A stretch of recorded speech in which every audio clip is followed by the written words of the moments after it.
Hello friends, today I'll discuss on scientific method. Scientific method is very important from the purview of research. Scientific method means systematic and scientific procedures to accomplish a task. According to Lundberg in 1946, a scientific method involves observation, classification, and interpretation of data. It is a combination of both rationalism and empiricism. Rationalism means a logical flow, and empiricism means empirical evidence while doing a study. Now we'll discuss about the various steps of scientific method. First step is selection of a problem.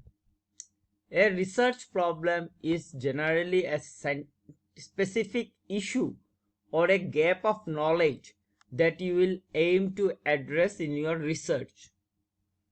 For selection of a problem, first you need to choose a broad area as per your interest. For example, cancer.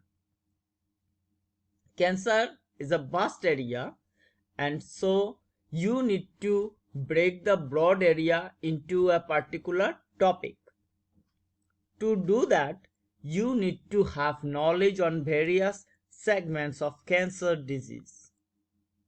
You need to have study reviews and need to refer books, articles, periodicals, newspaper, etc.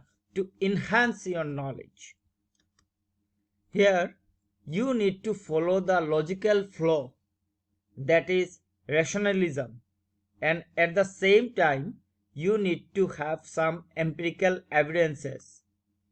After your in-depth review, you may consider to choose your topic as a study on lung cancer and quality of life in Dimapur district of Nagaland. That particular research topic was only possible because of your logical thinking, observation, experience, knowledge, and literature reviews. Next step is formulation of hypothesis. Hypothesis is a tentative judgment to see the relationship between variables. In this picture, you can see a good lung in right side and a collapsed lung in left side. From your review, through rationalism and empiricism, you came to know various responsible factors of developing lung cancer, such as smoking, lung diseases, X-ray exposure, air pollution, etc. In literature, you have found that in majority of lung cancer cases, smoking is responsible. So for your study, you may choose a hypothesis that smoking is a causative factor of developing lung cancer cases in Dimapur district of Nagaland. Here are two variables, that is smoking and lung cancer. So your study will try to see the relationship between smoking and lung cancer. If your study hypothesis proven, then you will say smoking is responsible factor for developing lung cancer. In some cases, study hypothesis may disapprove also. To deal with hypothesis, you need to apply inferential statistics. Next step is research design. A research design is a systematic strategy to carry out a research in a logical and planned way. A research design is like pillars of a house. This will give a structure of doing research. There are various types of research design which are generally based on your study patterns. In general, we use exploratory studies design, descriptive design, and experimental design. In social science, experimental design may not be possible fully, and in that context, we used to use quasi-experimental research design. In quasi-experimental research design, we'll use 25% of experiments, and we will measure what happened before the study and then after the study. Most of our research are descriptive in nature, so many times we used to use descriptive study design.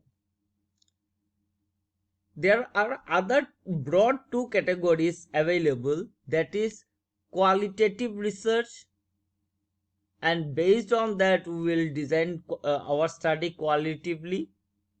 Then quantitative design, so we will count the numbers, and quantitative research is big vast, because in one time we can collect more data to see the factors. Our next step is data collection. Data collection is a process of gathering information of your study. There are two types of data, that is primary data and secondary data. Primary data you will collect from the respondents directly through interview, whereas secondary data you will collect from the books, articles, newspaper, and other secondary available sources. Our next step is data analysis and interpretation. After data collection, you will enter your data to statistical software such as MS Excel, SPSS, etc.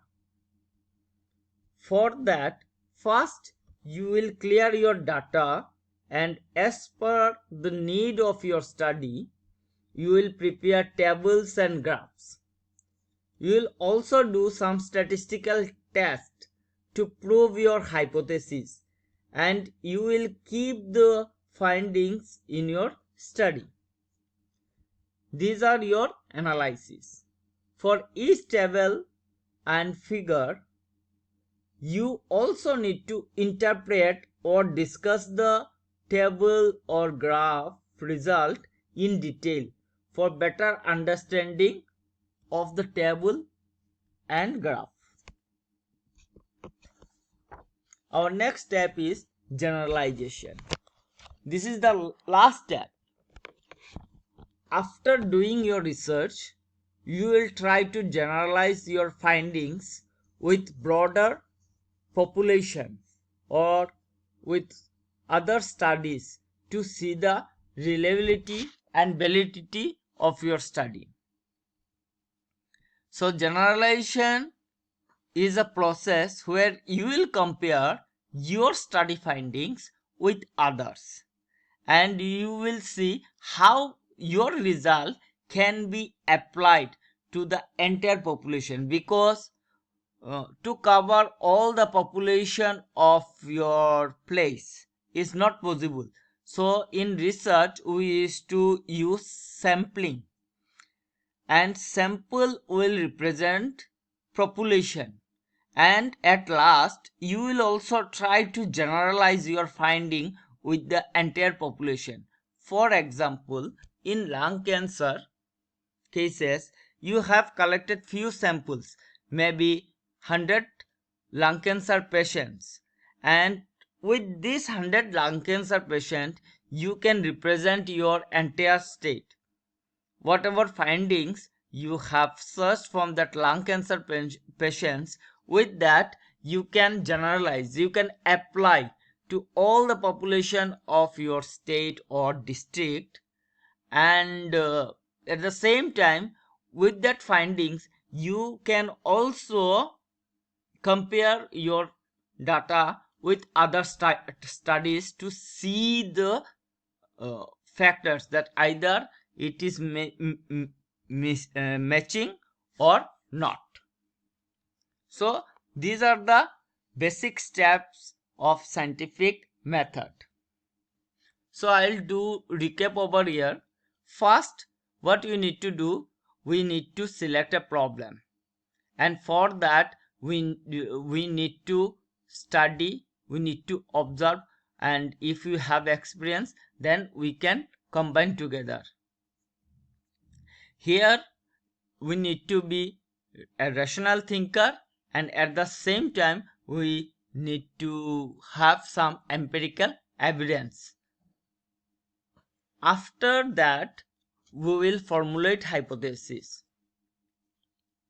Hypothesis is a tentative judgment, and here we will keep some judgment, and to see that judgment is either correct or not, and for that we will do some statistical test also. And from where we'll develop this judgment, we'll develop this judgment from various literatures, observations, and knowledge. Next step is selection of research design. A design is a frame by which how we can carry out our research.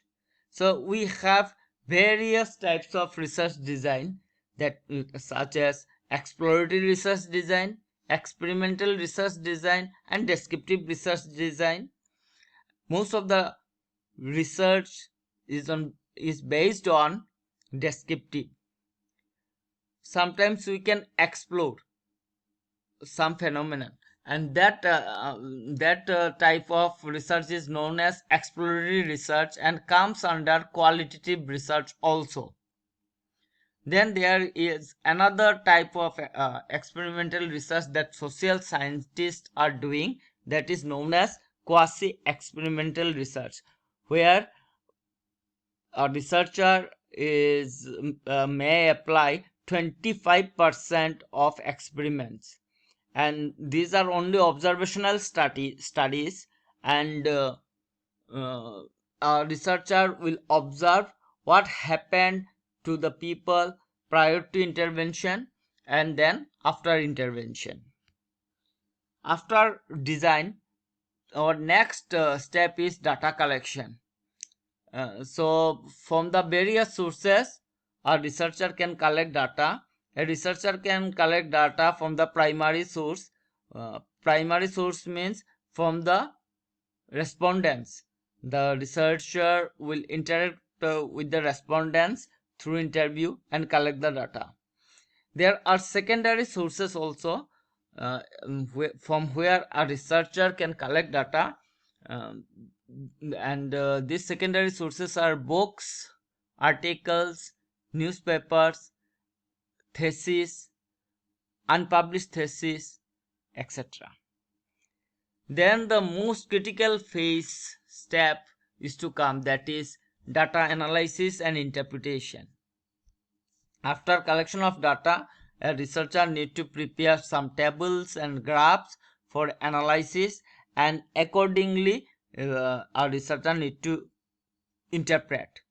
Here researcher also follow the statistical steps to prove the hypothesis. Then the final step is generalization. Here the researcher will generalize his finding with the entire population or with other studies to see that the study is matching with others or study is deviating from others, and if deviating, then why it is deviating, that need to be given. Thank you.